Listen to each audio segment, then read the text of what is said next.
বেশ কিছুদিন ধরে আলোচনায় জ্বালানি খাত, বিদ্যুৎ খাত এই বিষয়টি নিয়ে মত এবং দ্বিমত রয়েছে এবং বেসরকারিকরণ নিয়েও আসলে মানুষের মধ্যে নানান ধরনের প্রশ্ন রয়েছে। এই বিষয়টি জানতে চাইবো। আমাদের সহকর্মী শামিমা সুলতানা নিউজ রুম থেকে আমার সঙ্গে যুক্ত হয়েছেন। শামিমা, আপনাকে স্বাগত জানাচ্ছি আজকের সন্ধ্যা ৬টার খবরে।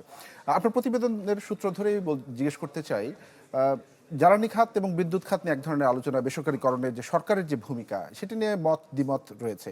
তো সেই বিষয়টি নিয়ে আসলে সরকারের ভাবনার জায়গাটা কি? হ্যাঁ, এটা নিয়ে নানা মহলে নানান ধরনের তর্ক বিতর্ক আছে, আর সেটা অস্বাভাবিক না। কারণ আমরা এলএনজি আমদানির ক্ষেত্রে আমরা দেখেছি যে এলপিজি যখন এটা বেসরকারি খাতকে দায়িত্ব দেওয়া হয়েছে, তো এটার পরে বিআরসি কিন্তু প্রতিটা সিলিন্ডারের দাম ধরে দেয় যে কত কেজিতে কত দামে এটা খুচরা পর্যায়ে বিক্রি করতে হবে। নগদ নিয়ে এলো হার না মানা হার অফার। সর্বনিম্ন 10,000 টাকা রেমিটেন্স নগদে পাঠালে থাকছে স্বর্ণের হার জেতার সুযোগ। কিন্তু সেই দামে কখনোই দেখা যায় যে গ্রাহক গ্রাহকরা সেটি কিনতে পাচ্ছে না।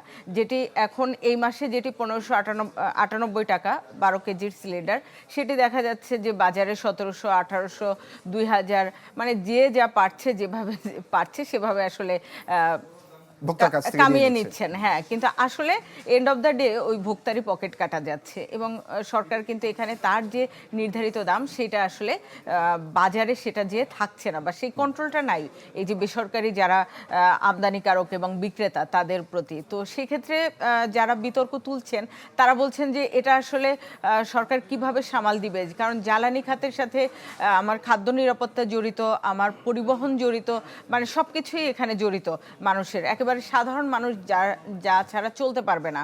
তো সে কারণে আসলে সেটার উপর নিয়ন্ত্রণ কতটা থাকবে সেটা নিয়ে সেই প্রশ্ন এসেছে। এবং একই সঙ্গে বিদ্যুৎ বিতরণ ব্যবস্থা, কারণ বিদ্যুৎ ছাড়া তো আসলে জীবন এই আধুনিক যুগে অচল। তো সেদিক থেকে সরকার যেটি বলছে, তারা বলতে চাচ্ছে যে বিদ্যুৎ খাতের যে ঘাটতি সেটা বেসরকারিকরণ করলে কমিয়ে আনা সম্ভব হবে। তারা সেক্ষেত্রে দিল্লি এবং কলকাতার উদাহরণ টানছে। কিন্তু একই সঙ্গে আপনি যদি নাইজেরিয়ার উদাহরণ দেখেন তাহলে কিন্তু আবার বুঝবেন যে আসলে বেসরকারি খাতে দেয়াটাই সমাধান না, কারণ সেখানে ভিন্ন রকম উদাহরণ আছে।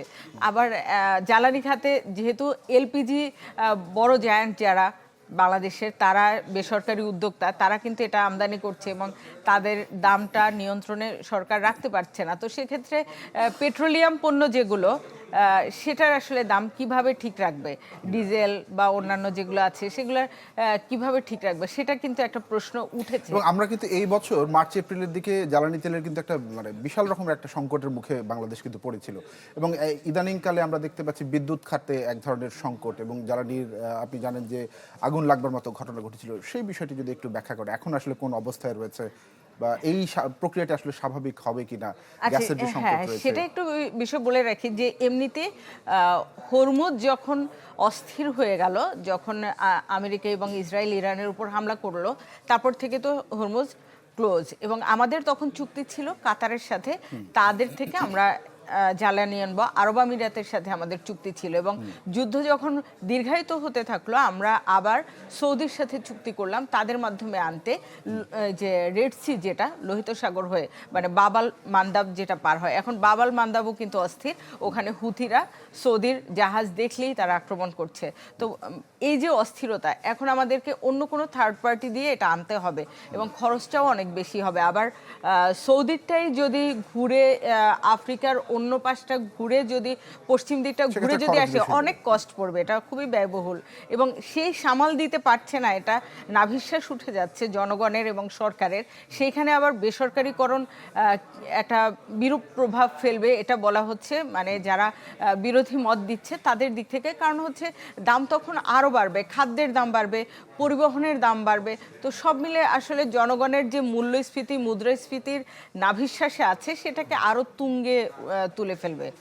তো সেই জায়গা থেকে আসলে সরকার যে ধরনের চ্যালেঞ্জ ফেস করছে, যারা আসলে সমালোচনা করছেন তারা কি বিকল্প কোনো সমাধান দিতে পারছেন? যেটা বলা হচ্ছে যে সরকারের নিয়ন্ত্রণাধীন রেখে কতটা তাদের ডিস্ট্রিবিউশনটা মনিটর করা যায় কিনা। কিন্তু বাংলাদেশের যেটা হয় যে বেসরকারি খাতকে সরকার নিয়ন্ত্রণ করে না, একটা পর্যায়ে যে বেসরকারি খাত সরকারকে নিয়ন্ত্রণ করা শুরু করে, সরকারের পলিসিতে প্রভাব রাখতে শুরু করে। জি, অনেক ধন্যবাদ আপনাকে আমাদের সঙ্গে যুক্ত হওয়ার জন্য।